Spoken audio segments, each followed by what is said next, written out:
আসসালামু আলাইকুম এভরিওয়ান, কেমন আছো তোমরা সবাই? আশা করি তোমরা সবাই ভালো আছো। সো এই ভিডিওটা বানাচ্ছি যে আসলে তোমাদের নাকি ম্যাথ পরীক্ষা হয়ে গেছে, আমি নিজেও জানি না।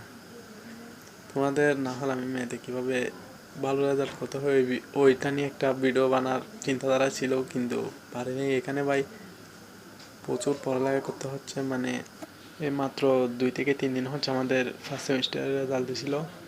সো ওদের দোয়ায় আমি ভালো রেজাল্ট করতে পারছি।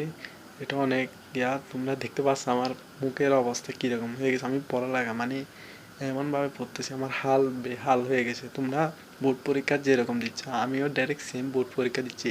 এসএসসি ভোকেশনালে বোর্ড পরীক্ষা যেভাবে দিয়েছিলাম হুবহু এখানে এসএসসি ভোকেশনাল বোর্ড পরীক্ষা। এখানে 2 লক্ষ শিক্ষার্থীর মধ্যে মনে হয় 35,000 শিক্ষার্থী ভালোভাবে পাস করছে, কিন্তু সেদিন আমি একটু ভালো রেজাল্ট করতে পারছি। এটা অনেক একটা মানে কি আর বলবো, কীরকম ভালো লাগতেছে তোমরা নিজেরাই বুঝতে পারতেছো। কিন্তু আমাদের আর কয়েকদিন পরে মানে পরীক্ষা হবে, দেখতেছো। তাই আমার ফেস কীরকম কী অবস্থা হয়ে গেছে।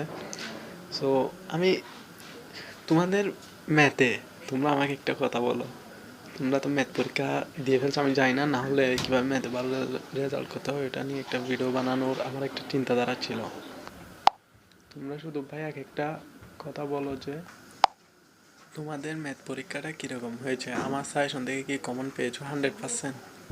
এটা একটু আমাকে জানা, দেখি কে কে বলতে পারো।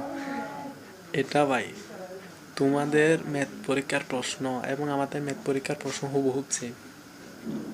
একটাও বইয়ের বাইরে থেকে দেয়নি। তোমাদেরকে যেগুলো মানে দিয়েছি ওইগুলো আমি জানি যে সব কমন আসছে। বা তোমরা বলো, আমি বলবো না, তোমরা বলো তোমরা কি প্লাস পাবা ম্যাথে, ওইটা আমাকে একটু জানা।